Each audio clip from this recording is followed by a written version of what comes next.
Good evening. How are you, folks? Welcome to this scope. My name is Garry Mclachlan. I'm here in Toronto, Canada.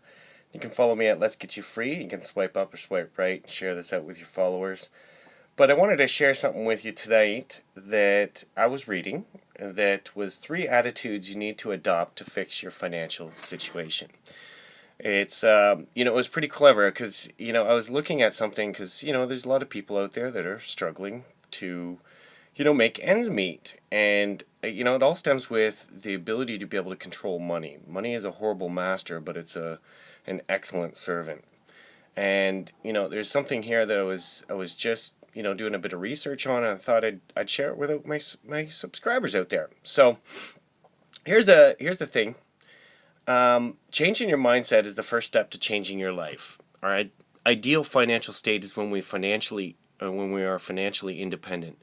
However, the steps to achieving it is not always easy. In fact, you can feel like you're going to go the opposite direction sometimes at times.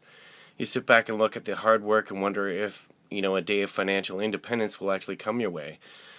The truth is, wealth isn't all about how much you earn, and it's about what you do with the dollars that you earn. The same goes with the job that you're in. It really doesn't matter as long as you are making the most of it. These 3 views towards money are the ones that you need to adopt and put effort in to become financially independent. How are you, Danny?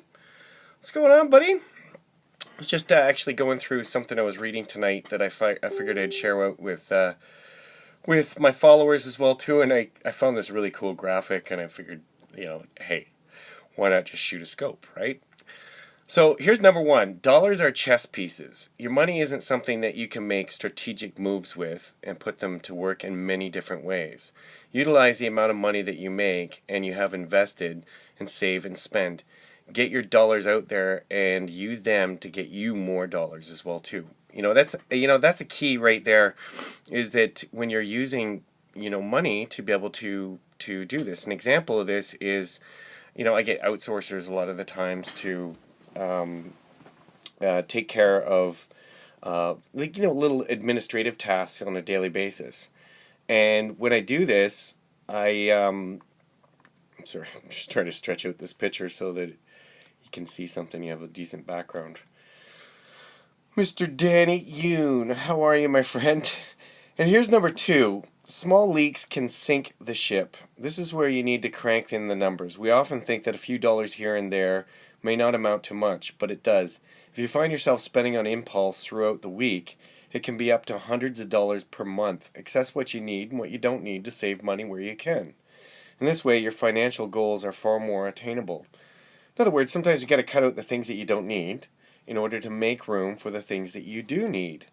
And utilizing rule number 1, which is using dollars as chess pieces. So, outsourcing your work to others so that you can actually accomplish more.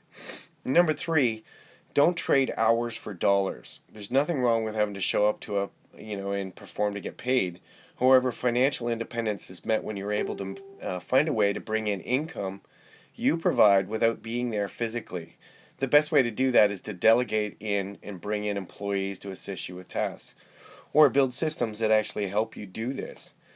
So that's the scope for tonight. I figured, why not? There's a lot of people out there that sometimes they need to understand this as well too, that money can be a horrible servant or a horrible master, but it can be a very good servant. And when you learned how to use it to your advantage to be able to leverage things, much like what we learned in the 4-hour work week, there's a lot of stuff that you can do out there that's pretty cool. So, my friends, you guys have a great night, and thank you for watching the replay. I'll see you next time.